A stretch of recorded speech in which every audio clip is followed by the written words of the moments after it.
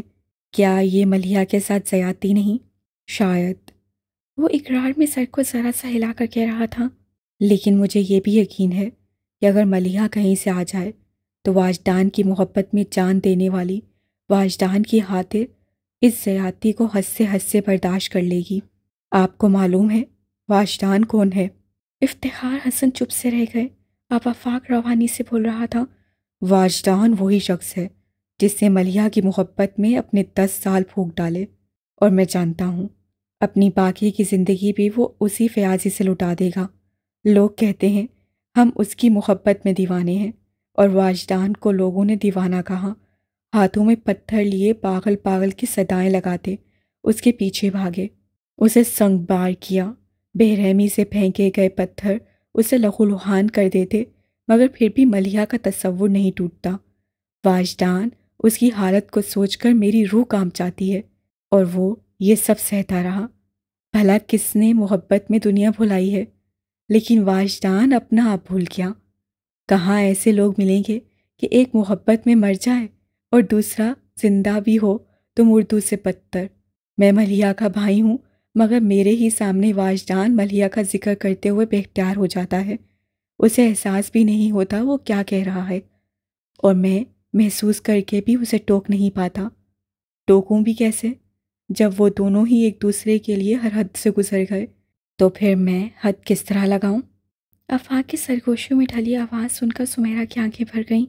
افتخار حسن کی حالت ایسی تھی جیسے آفاق نے ان کی شہر رگ پہ ہاتھ دھر دیا ہو۔ پاپا، تایا جان۔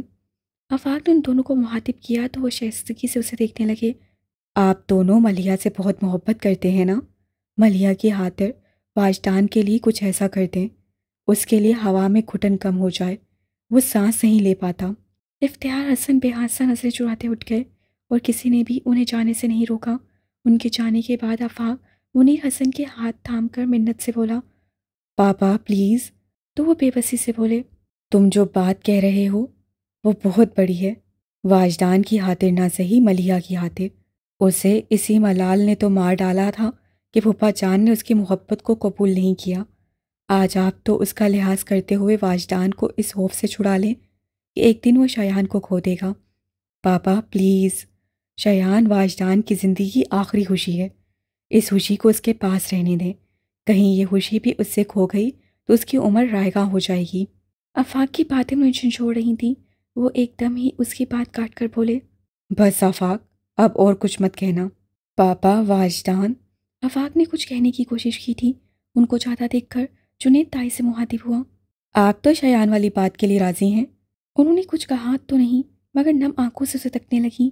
خواتین کو اداس دیکھ کر ان سب کو امید ہو چلی تھی کہ 3 مہرے تو پٹ گئے۔ سمیرہ کی امی دوپٹے سے آنکھیں صاف کرتے ہار ماننے کے انداز میں بولیں، اچھا ٹھیک ہے، میں افتخار سے بات کرتی ہوں۔ سچ؟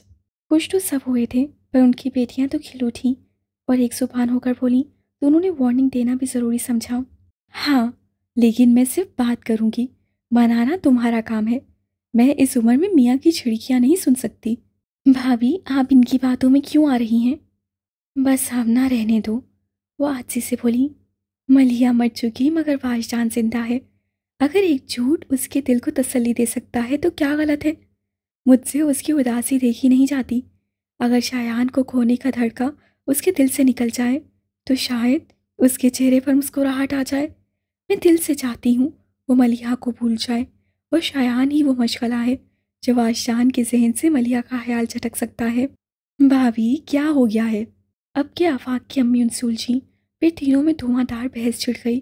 کام بن گیا تھا، وہ سارے ایک دوسرے کو اشارہ کرتے اٹھ گئے۔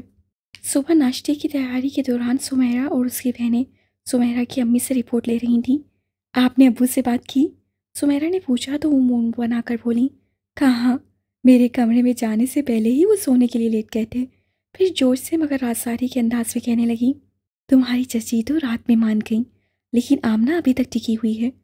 اصل مسئلہ ہے بھی انہی بہن بھائیوں کا، کوئی ایک بھی مان جائے تو باقی 2 اپنے آپ کمزور ہو جائیں گے۔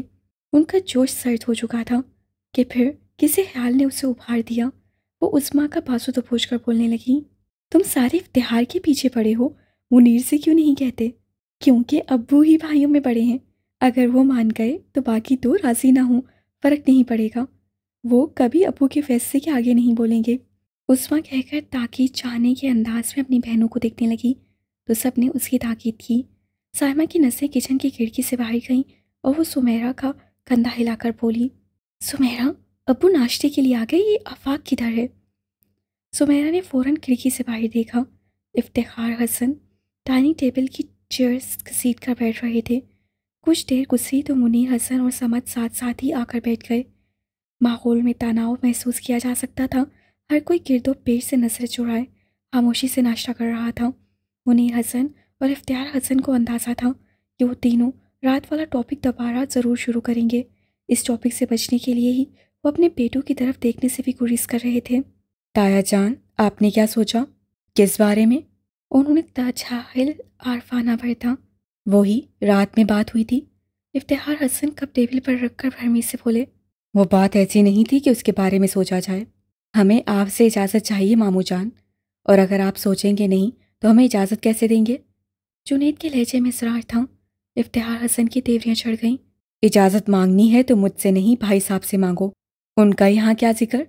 بنا سوچے ہی سمت کے منہ سے نکلا، پھر اسے فوراً ہی اپنی بات کے پیتوکے ہونے کا احساس بھی ہو گیا تھا۔ افتخار حسن اس کی بات سن کر بولے، ملیحہ ان کی بیٹی تھی، اور اگر کل تم کسی کو ملیحہ کی اولاد کہتے ہو تو یہ ان کے خون میں ملاوٹ کے برابر ہے۔ جس پر اعتراض وہی کریں گے، میں نہیں۔